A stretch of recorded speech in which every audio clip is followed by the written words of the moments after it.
Hey Rossagol, and welcome back to my channel. We all know why you're here. If you just binged Warrior Nun in its entirety and you finally decided that you're obsessed with the show, welcome to the club. I've been very into it before it was popular. When the first season came out, I decided that the show is top shelf and I was really looking forward to the second season. I'm really happy to see more and more people fall in love with the show because it definitely deserves more viewers and it also deserves more seasons.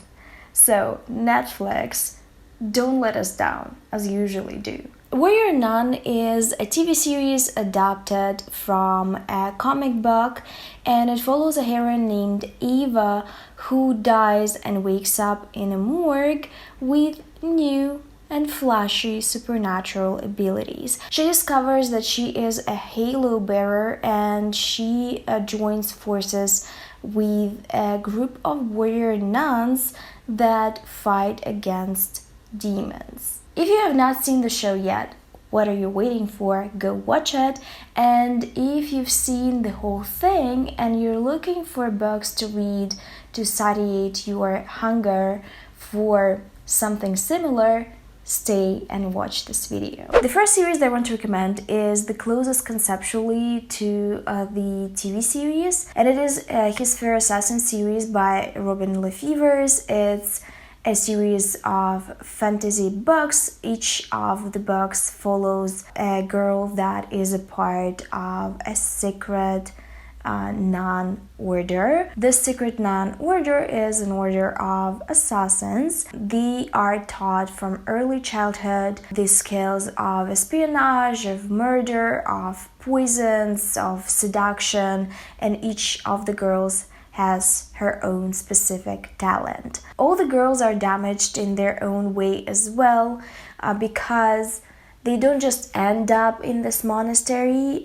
they are thrown away by society and that's how they end up there. These stories are endlessly fascinating. These books both have a historical and a fantasy element because it is set in 15th century France, and these girls are specifically prepared to infiltrate the French court. The fantasy element in this book is presented in the form of the death god, whom these girls are serving. He's not a material being, but they can all feel him. I specifically recommend the series to people who love historicals and historical fantasy because those are the kinds of genres that have flowery language and complicated language.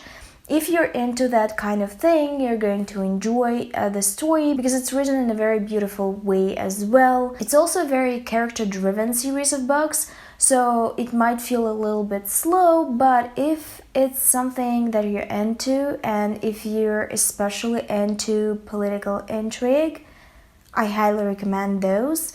All of the books also have a romantic element to them. It's very slow burn, very well developed. I really love these books. They're definitely my cup of tea. So if you usually like the books that I like, you might actually really like this. If you allow me to stray away from the Warrior Nun concept entirely and recommend you a few books that are similar in vibe or have similar elements, I would be able to give you much more. The second book that I want to recommend you is Santa Olivia by Jacqueline Carey. It's not about the nuns, but it's definitely about people that are fighting for their lives. Jacqueline Carey, in my head, is an author that creates interesting world building. That's why I love her. This story is about 𝕊𝕆𝕀𝔸𝕃, who is an orphan and who is a daughter of a genetically modified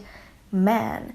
Her father's genes were mixed with the gene of the wolf, and because of that she has certain superpowers, but they're not really called superpowers in this book. She's an outcast in her post-apocalyptic border town. The world that she lives in is unjust and brutal, so she decides to be her own vigilante. It takes things into her own hands. So there is almost a superhero element in it. She also is a part of a group dynamic.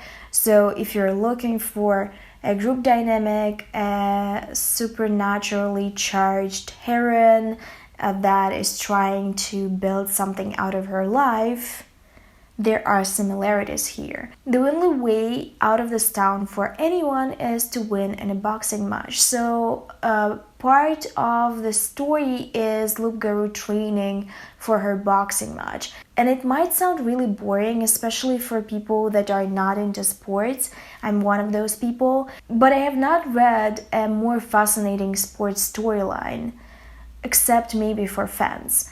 But that is a graphic novel. Anyway, this book is unique in that I've never read a book with a similar concept, but it also has a lot of the elements that you're going to enjoy if you enjoyed Warrior Nun. There's also a bit of action if you're looking for a Sapphic romance, because who are we kidding at this point?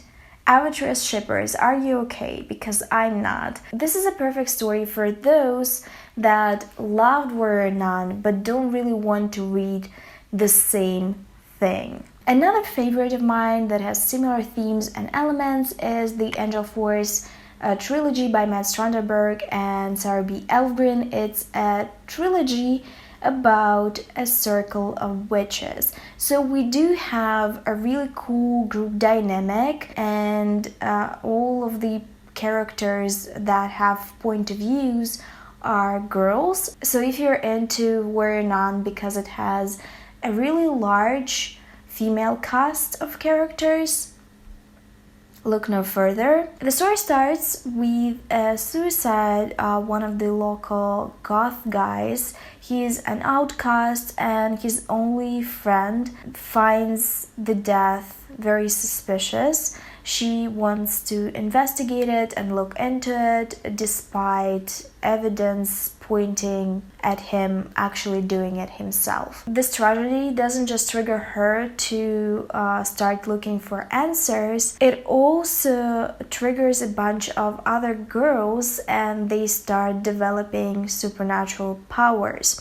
Neither of them are friends and they're all in different groups. Some of them hate each other, but they discover that they all have magical abilities now and that they are essentially pulled to each other.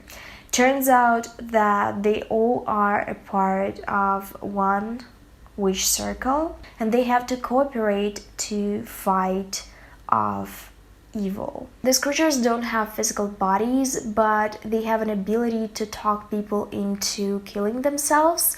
Sounds familiar? The first guy obviously had not died just because he wanted to die. This creatures convinced him to do it. So these girls, despite initial resentment, have to discover what's out there, have to work together, and have to develop their powers because they are the only ones that can fight these demons. Let's call them demons. These books are incredible. It's one of my favorite series of all time. I am a big fan of it because of the group dynamic, because of how much character development is done in these 3 books. Each of the girls has her own struggles and the powers that they develop is usually connected to it.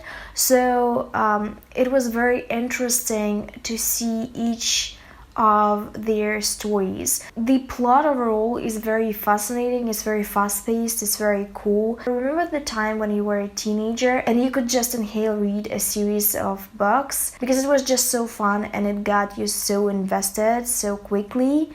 It's one of those series and that's why I constantly try to push it on you. I think there's a high chance that you're going to love it if you loved Warrior Nun because it has a lot of similar elements. Once again, if you're looking for a Sapphic storyline, there's also a Sapphic storyline. It's very slow burn. It's very fun because the 2 girls had dated the same guy in the past and are now developing feelings for each other. It is such a fun storyline. I really love it. I love all the girls in the series. I was obsessed with it for quite a bit and I highly recommend it. The next book that I want to recommend is The Girls of Paper and Fire by Natasha Ngan, and it's one of my favorite fantasy books because it's so different. While it does have a really cool group dynamic and all the characters are women, it's more about struggling against one singular evil person than demons or this big evil. This fantasy world is incredibly fascinating. It has anthropomorphic animals and humans living in the same world.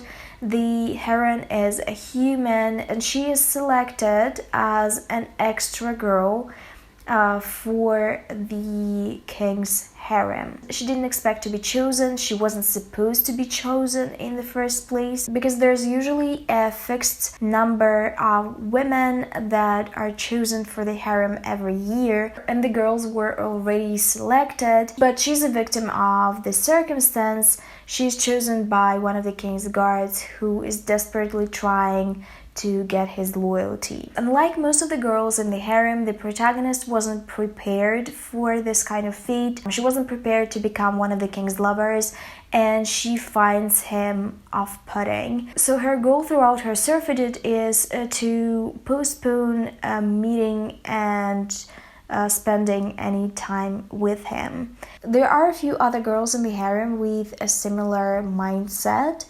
and one of those girls catches her eye. They fall in love and they decide to rebel against the tradition. Once again, this is a story about a group of girls from different paths of life with different difficulties and different issues. It is also a story about them becoming friends and fighting against the shared enemy. The world building is so lush in this book as well. I highly recommend it if you love interesting world building and interesting premises, because this book definitely has that. I love the story. I loved how they found strength in each other. It was a very powerful book and I highly recommend it. I have to warn you though that it has scenes of sexual violence. That is the premise of the story. That is the evil that they're fighting against. If that is too difficult of a topic for you, I do recommend to skip it. If you're not here for the fantasy elements and for the fighting, if you're only here for the romance, and if you just want a little bit more of it, I do have a recommendation for you as well. I want to tell you about The Spanish Pearl by Catherine Friend. I have not found any FF romances similar to this one. It's about a heroine who goes to Spain with her girlfriend for a vacation and accidentally travels back in time. Catherine Friend's writing is injected with her sense of humor.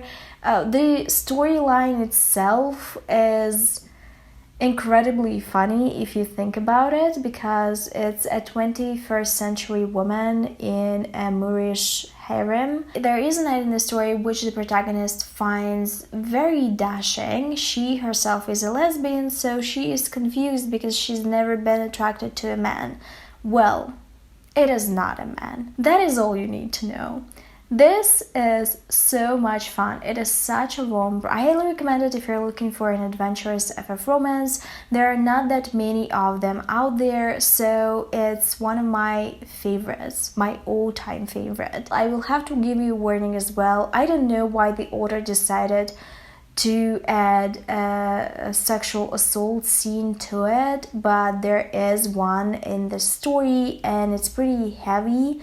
It's at the end-ish of the story. I was not particularly just about it, I'm not going to lie. I think the story would have worked without it, but it is there.